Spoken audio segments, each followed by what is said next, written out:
Hi guys, welcome back to another episode of The Usual Place. Now, if you've been scrolling on social media and checking out the news headlines, you've probably seen that Coldplay kiss cam moment. But just in case, here's the TLDR. Two people were seen hugging on camera at a Coldplay concert. The moment went viral because of how they reacted. So the guy ducked to get off the camera and the woman whipped around and covered her face. And it was majorly sus, so the internet decided to CSI them and found out that they were colleagues who were having an affair. And they were a tech firm CEO and his HR chief.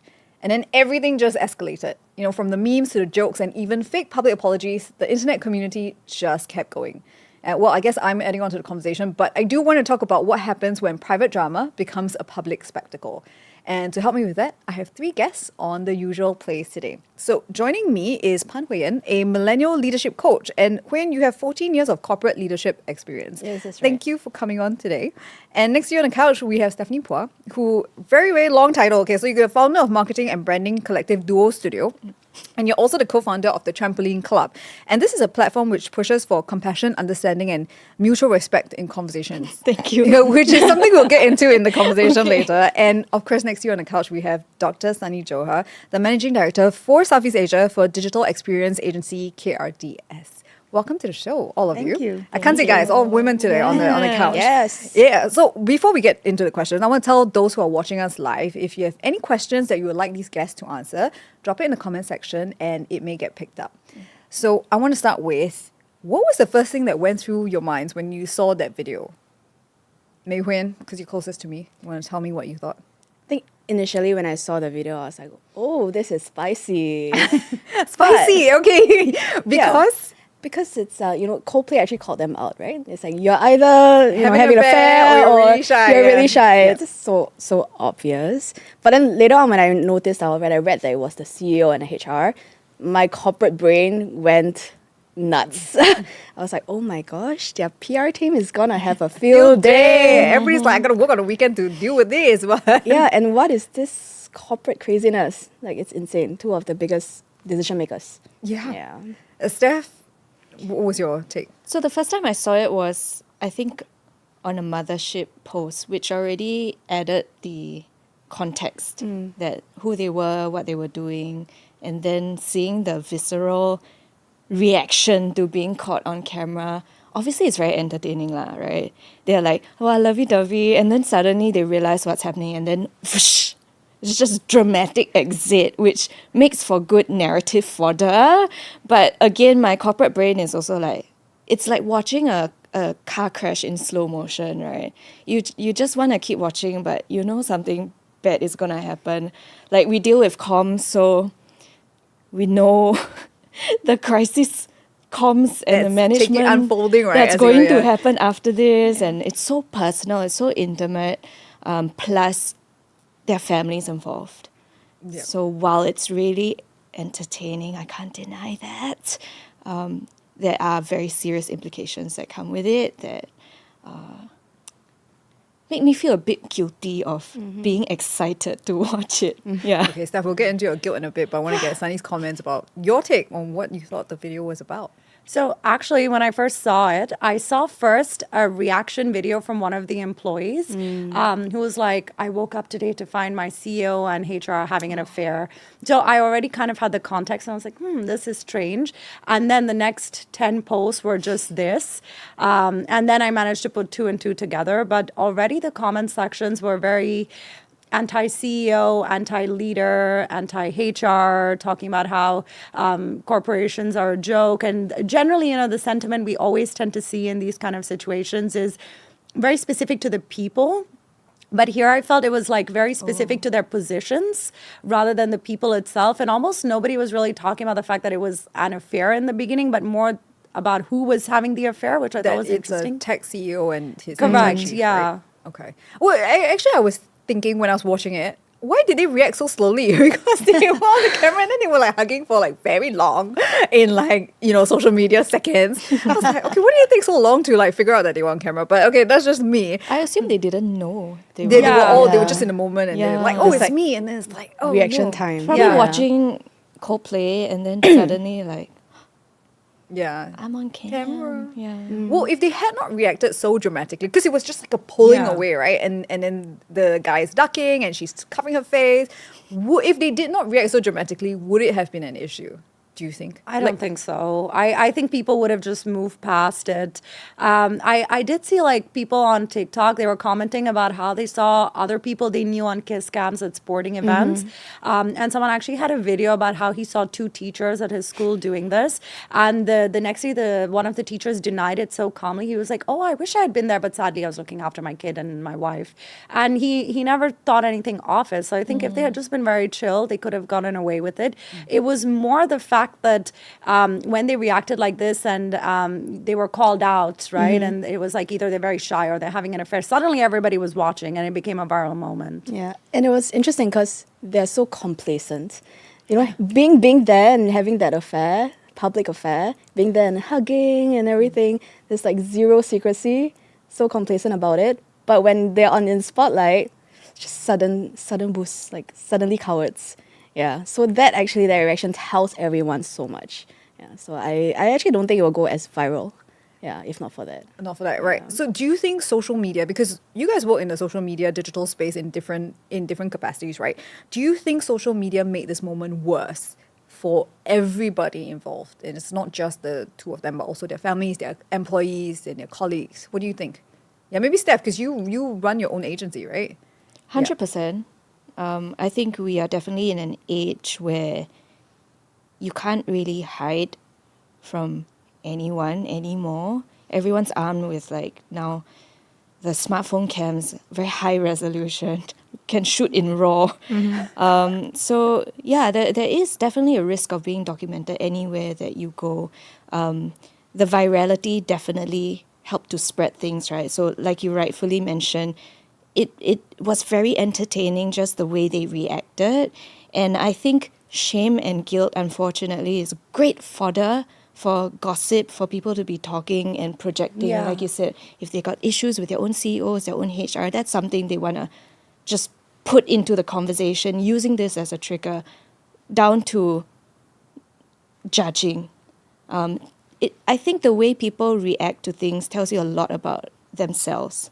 And this and its multifacetedness had a lot of fodder for people to just take and pass along, and that just helped amplify the entire issue, right? So these guys, first up, they're on the kiss cam, very public. Everyone goes for Coldplay concerts, and Not then me. I I won't be at a Coldplay concert. a lot of people. Yeah. And then you have that second tier of the kids cam footage being amplified again on social, and I think that was just the pivotal point where, woohoo, everyone's having a great field day on social media. And then unfortunately, you have brands and individuals using it again as which is content like fodder. trend jacking on like, Trend okay, jacking. let's kind of get some Yeah. visibility based off this, right? Is it in poor taste? Because that actually came up because some people, IKEA, the thing, and then there was KTM. I mean, this is in a region alone, right? Because this has happened in the US, and then but brands here were trend jacking, right? That's like KTM Malaysia, Nando's Australia. Everybody like poked fun at it, but some people have said that it's opportunistic or it's out of line. So, working in that sphere of creating content, what do you think? Like, I think it's 100% opportunistic. But also the internet is a cruel place. Okay. But I think a lot of times it also depends on the brand and the audience they are speaking to. I mean, IKEA is known for trend jacking. They are known for this kind of wit and everything. I'm not saying that it's right or not. There's a fine line. But you can't stop brands from doing that. On the other hand, you don't see luxury brands doing this type of writing on this type of trends. It's really about, how you want your brand to be associated, how you want your brand to come up. And even for me personally, creating content as well, I think a lot of content creators also write on it, right? Some of them, it's writing on it on a perspective of, okay, there are lessons to be learned, there are perspectives to be shared, like this podcast, for example. But some of the stuff that I've seen really cross the line. Like talking about the kids, spreading misinformation, fake letter from the CEO. There was also what looks like to be an AI-generated version of the CEO's wife's letter, right? And yesterday I saw something that I felt was quite in poor taste. Was someone created a game. So yeah, it was like a pixel game, and it's kind of like Where's Wally? So the setting is a Coldplay concert, and then Where's Wally? You spot this couple within. So then I felt like it was really in poor taste. But the internet loves this kind of stuff, rich bait, dopamine bait. So you can't really stop it. So you just have to be really careful. Yeah. Sunny, your thoughts on brands doing this? I mean, personally, I would not recommend any brand I work with to write on this. Yeah. Generally, my advice is always like avoid scandals. This is not really what you want your brand to be associated with anyway. Exactly. But I know creators on a personal level, they made lots of memes. But I thought it was super interesting what you said because it speaks a lot about cancel culture as well. And I think this is a macro trend we're seeing on the internet. Today, I feel people have become very polarized because TikTok is basically an echo chamber, as we know.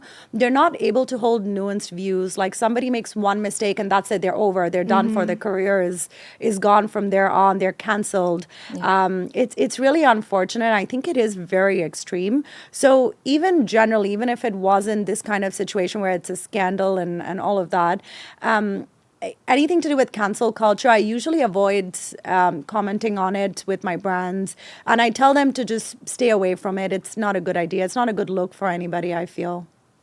Steph, I want to go back to something you said about how everybody has a camera. We're all shooting in 4K, right? What do you guys make of the citizen journalism? Because this video was uploaded by a fellow concert goer, right? And she's not somebody who's known, but then her video got like 100 million views, and then I read somewhere that like she was being advised to like take to get some publicity based off this, but she's not known, she just uploaded this video. Do you think she should have done it, or I guess for likes? What do you make of it, of this citizen journalism? It's a loaded question. Oh no! I say that because we are all so nuanced, right? Whether she should have or shouldn't have really depends on I'm sorry if I sound very existential, but depends on her life goals, right? If suddenly, hey, this is interesting, I want to pivot into being a real journalist, then okay, lor. Good for you. Go for it. Yeah. Okay. Yeah. I mean, if that answers the question, whether she should or shouldn't have, not really for us to say, I feel. Yeah. I guess, to be fair to her, she may not have known who they were when she uploaded it, right? She just thought, okay, this couple just had a weird reaction, let me just upload it. And then the internet did its job, as it usually does. And then that's how they got found out, right? Yeah, but I mean, what does this say going forward about how we treat content that we film of strangers, right? They're strangers to her. Everybody's a stranger. So how do you think what does this incident teach us about filming strangers? I was thinking about this recently because street photography is something that I'm also very interested in. And very few times street photographers have explicit permission or consent. Yeah. And there have been instances where people are photographed and then they go viral and then they're like, please no, I didn't ask for this publicity. So I think it's a gray area. Personally, how I treat it would be, how are you presenting this person? In what light? Is it to exemplify beauty? Is it to uplift?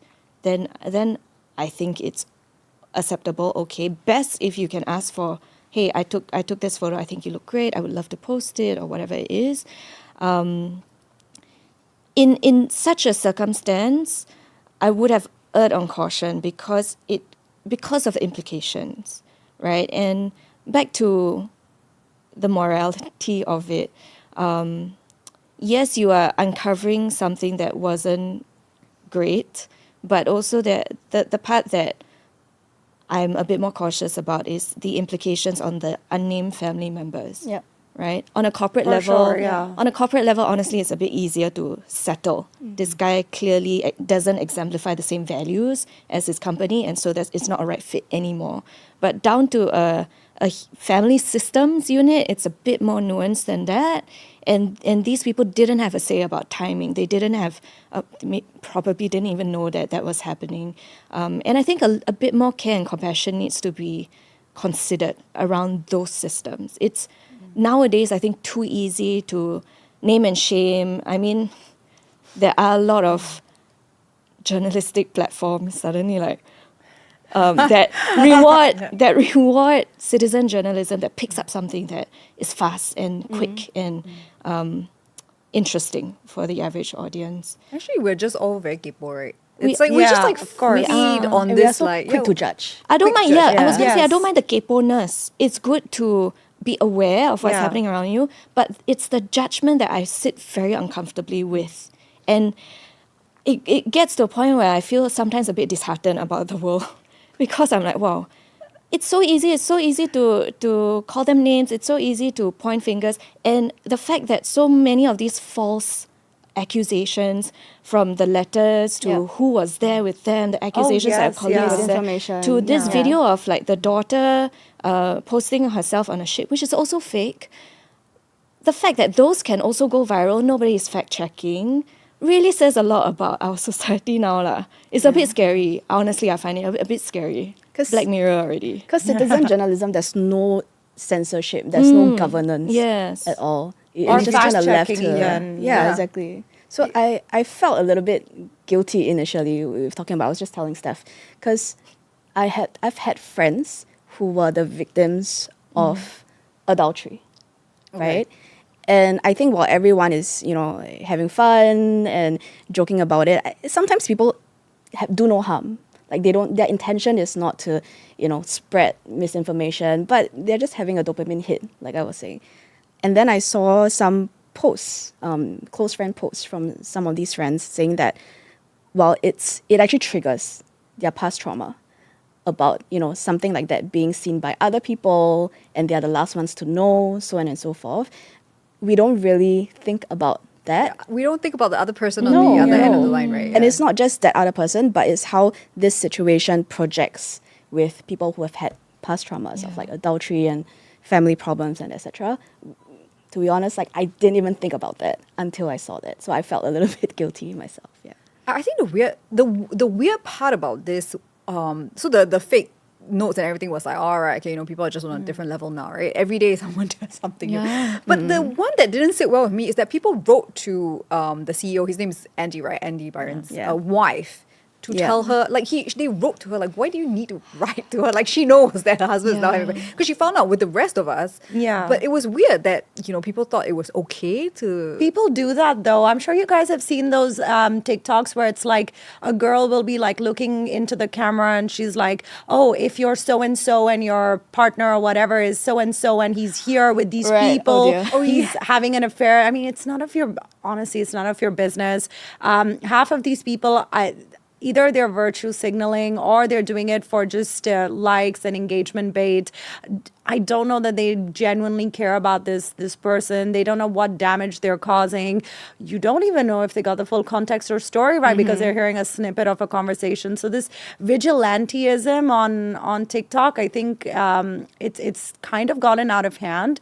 And I mean, if you ask me, I think the algorithm contributes to it because it pushes this type of content out. Anytime they feel like something can go viral and be sensational, the algorithm just rewards this kind of behavior. You see also lots of like people caught behind the scenes of somebody else's footage and then they zoom in on these people. Nobody consented to that.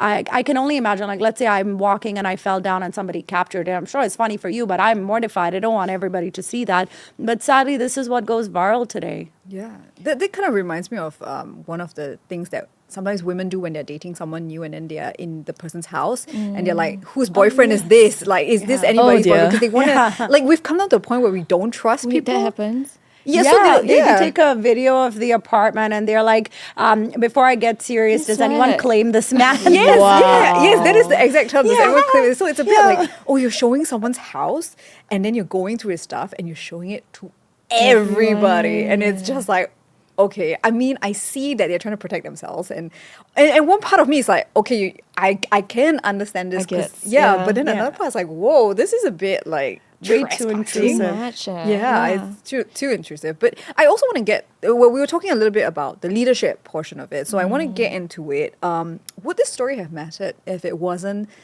between a CEO and an HR chief? Like if they were just regular people in a company, would it have mattered so much? And I think, Steph, you alluded to something about the fact that it's now people speaking about their organizations. They want to take it out on leadership, right? So what's your take? I mean, there are different permutations, right? If it were a CEO and someone else, I think it would still matter just because he's the CEO. Between two, maybe not so high-ranking colleagues, maybe less.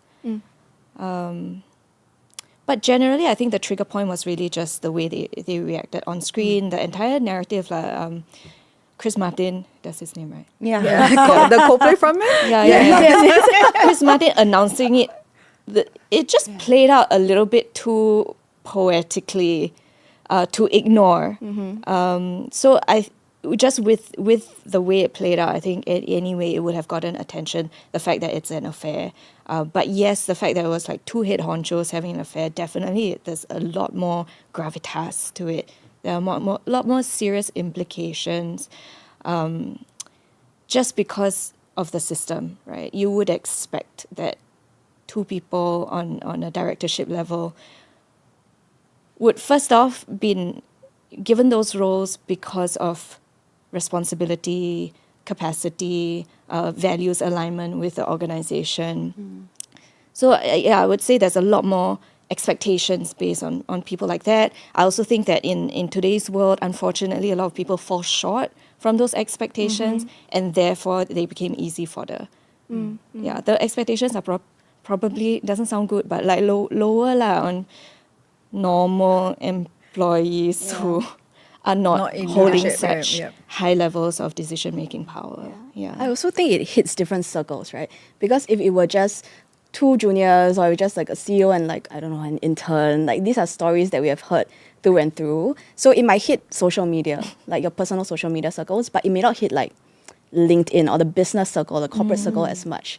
But the fact is that I saw a meme the other day. They were like, oh, a CEO is having an affair with another department head. Let's call HR. Oh, wait. No, it is. HR is involved. So this set of nuance actually hits the corporate and business circle a lot harder than, if it's just two juniors. And I think actually that is the real sort of tangible impact. Because on social media, people forget fast. But on corporate, as an organization, your employees don't forget, number one. Your business partners don't forget. There are real tangible repercussions around there. Yeah. So do you think this whole experience kind of so about they are leaders, right? Leaders, and this is a private moment, and does it reflect how they are in their private life? Does it reflect their ability to lead? What do you guys think? I would say honestly, no. For me, it is a little bit decoupled, but there's multiple factors at play here. So first and foremost, I would like to know, is it even against their HR policy? Because not every company explicitly puts in their HR policy that workplace relationships are forbidden. And if it's not explicitly forbidden, then of course they're doing something morally wrong, but it comes down to what are the boundaries you set at work.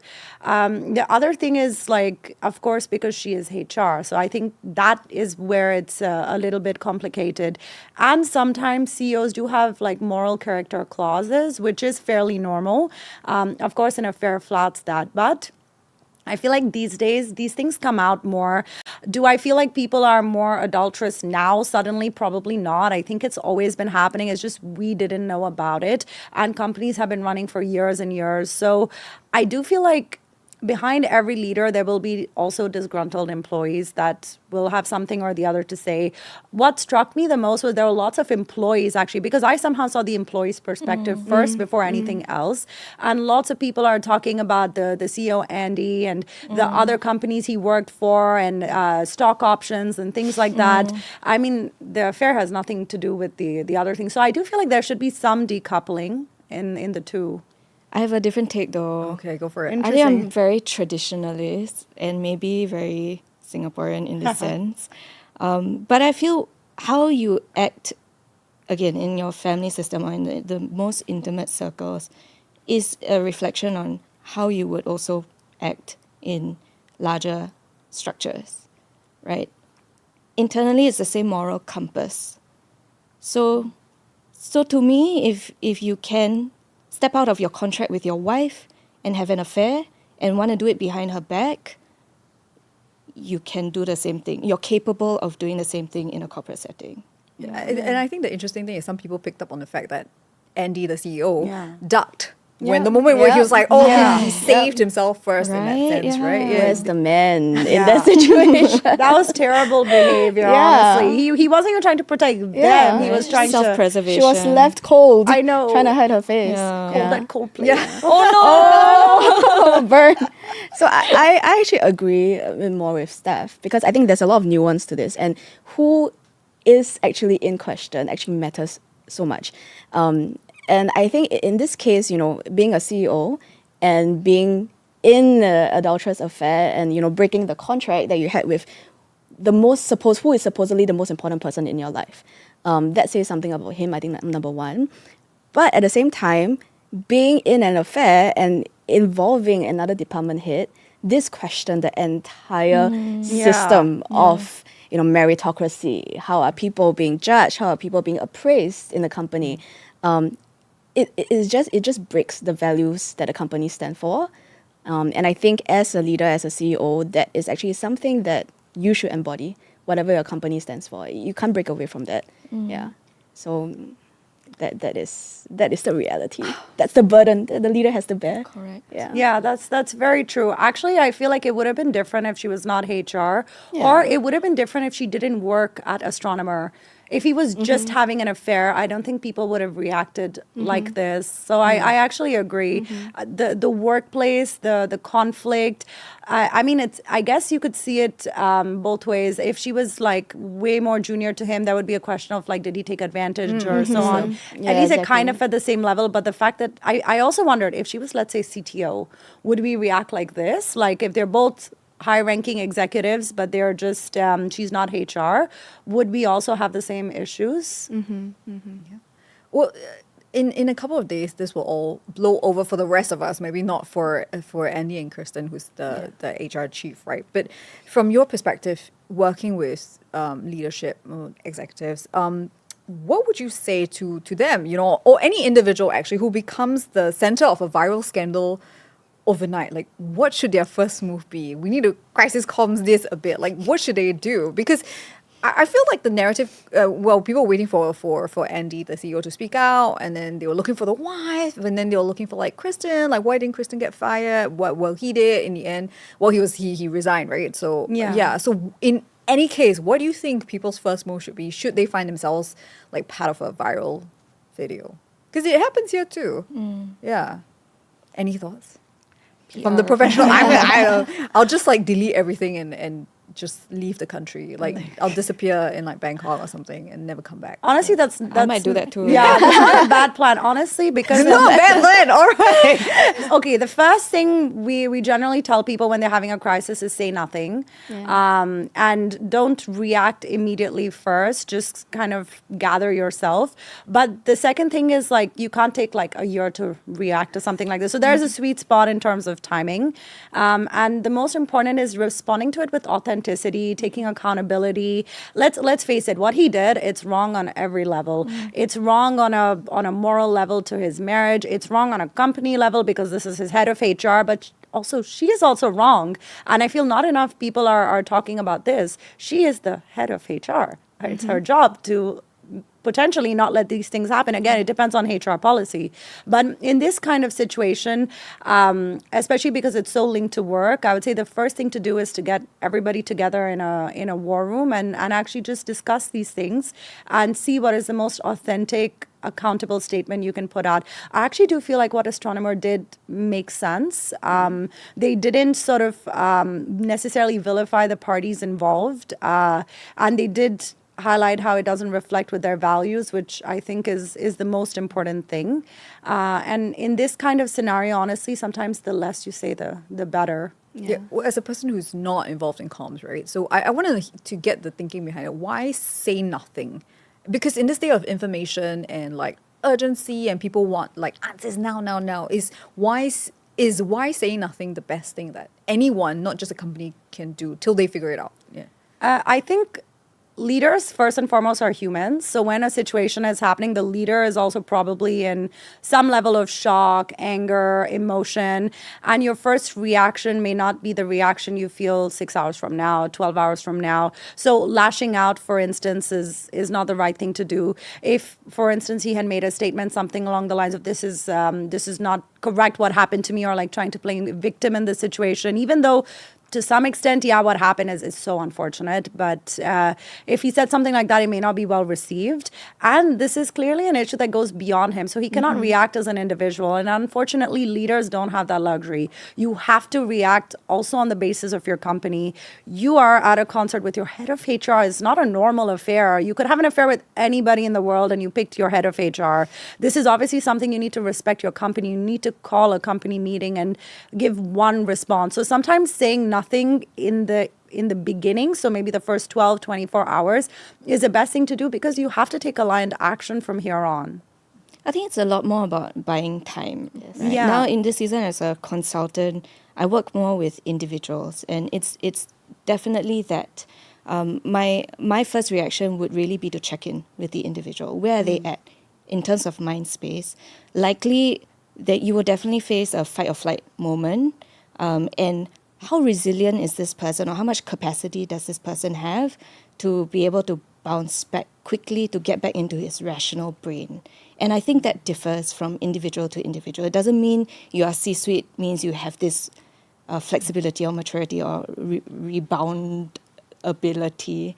So that's the first line I'll look at. I think secondly, with the impact on all the stakeholders involved, how does the company want to deal with this? And that also takes time for alignment.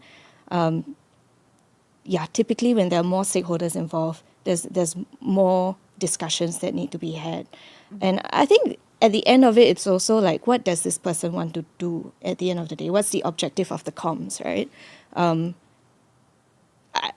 Personally, this guy doesn't have a good track record in terms of his leadership.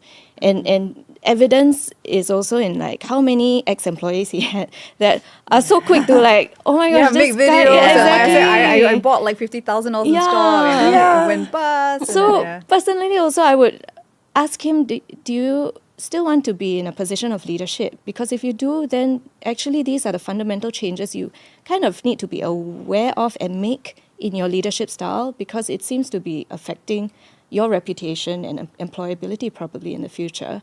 How easy is it to rectify these things? Is he committed to doing it? If not, maybe you are not a good fit for a C-suite, frankly.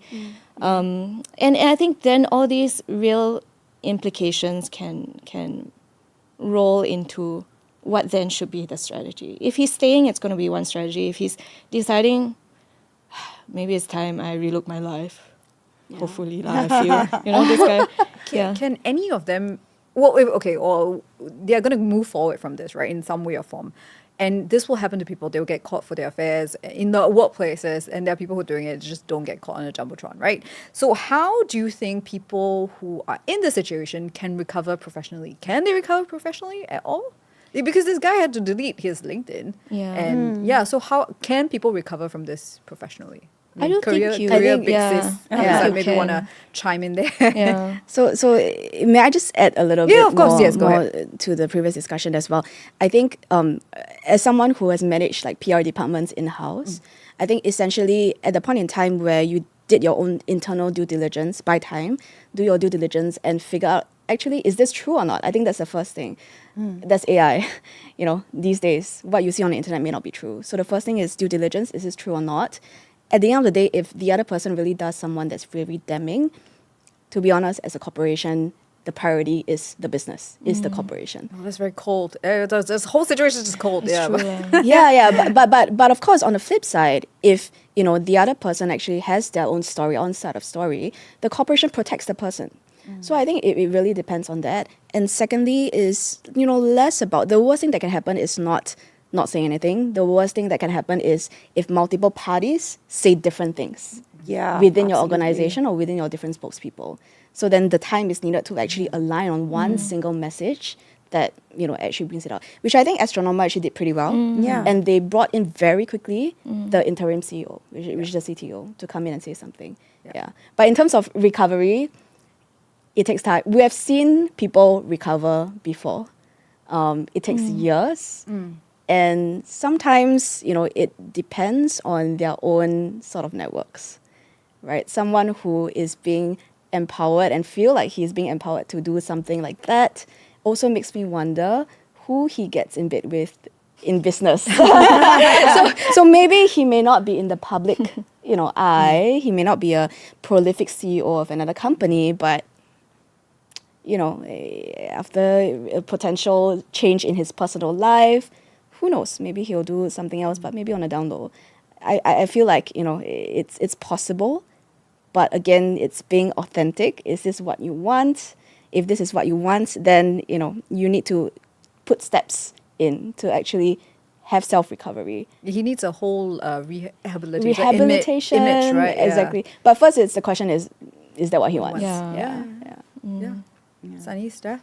Will they recover? Can people recover professionally from a I think like they this? can. It depends. Just to add on to your point before, it depends also on the individual. Like if this had happened to Elon Musk, he would not care. He would not have even read the tweets. Or He would not Donald care. Trump, he'll be like, Or it's Trump, fine. Exactly. But at least Elon Musk, like he runs many successful businesses. He would not care. So I think there's also an element of that. It's also on the person, how they react to it.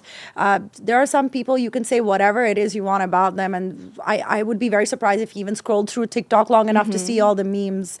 And they adopt that attitude. Obviously, in this case, it's very different based on the fact that he did resign and he did decide to move forward. I still feel like everybody does bad things. It's just that this guy got caught doing bad things, and bad things are on different levels. I mean, not necessarily at the level of an affair, but nobody is perfect. And looking at just the glee from people when it comes to taking him down, taking his family down, talking about his past track record as a leader and all of that, it's kind of sad, honestly, if you see it. Yeah. I do feel like, if you do something like this, you do deserve the consequences, of course. But the extreme level on which this has happened, maybe someone like him may not recover. Someone with Elon Musk's personality could recover. So it really depends on how he takes it. I think it also depends on what your expertise is, right? For example, like Elon Musk, I mean, I'm not a fan or what, I'm neutral to him, but Same. the fact is that like he's pretty much a genius in his own way, right? Yeah. If let's say, for example, today, if Andy is someone who is really crazy genius of an inventor of the new AI technology, etc., I think he would be seen or he would be given more engaged. grace, is it, in that sense? Well, he will be Correct. engaged in a different capacity. So even if you're not a CEO of a company, you still have something to give, right? But with It's this, valuable to the business. Exactly. Yeah, so true. with this like whole HR versus CEO having an affair, etc., then it also makes you wonder, how did he get where he is today? So that's also being discredited. But if he has something, or employees step out to say that, well, this guy, everyone knows he's a jerk. Sorry if I can say that. But he's brilliant in this and that. Yeah. Then that's probably a different conversation. But that's not what the employees are saying. Yeah, either. no, definitely not. But also, I mean, when Elon Musk fired everybody at Twitter, lots of people had lots of things to say about him. I don't think he even ever read it. Yeah, because he was like focused on himself, right? Yeah. So it's I really feel it's the personality of the person. If you let these things get to you, you will not bounce back. If you genuinely make amends, the thing about Elon Musk is, like him or hate him, he's authentic. And I think authenticity is the biggest aspect. If Andy is authentic in how he wants to move forward, and if he takes a firm stance where he's like, look, this is what I'm good at. These are the skills I bring to the table. Yeah, maybe my personal life is a mess, but that's not what's at stake here. Yeah. And like I said, maybe he's not a CEO. Maybe he doesn't have like a certain moral character to uphold. Maybe he does something else, but I think he could still bounce back. Maybe not in the same way, but in a different way. Just to add also on authenticity, I do think it's so important, and that's why it's the first thing I seek. Because to build trust back, it's not like Lip service. Yeah, it's really not Yeah. lip service. It takes time, it takes consistency, and proving yourself again, right? I always think about trust like a bank. It's the little things you do that you can deposit in the bank or a balloon maybe. But it's that one thing like him getting caught on the video that just bursts it, right? And then he has to work on rebuilding it, maybe even at like a larger bank capacity just because it's been affected before. And it is only through consistency that you can rebuild that reputation of trust specifically, right? A competence you can prove in a lot of other ways. But I think trust is a currency that is just nuanced that way. It's slow. And it's not just for at a CEO level, right? This Anyone, applies to yeah. anyone, right? Yeah. Right.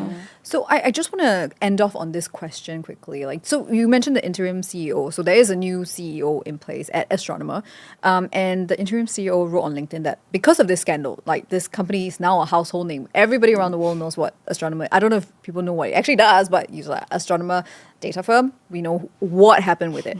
So is any kind of publicity good publicity?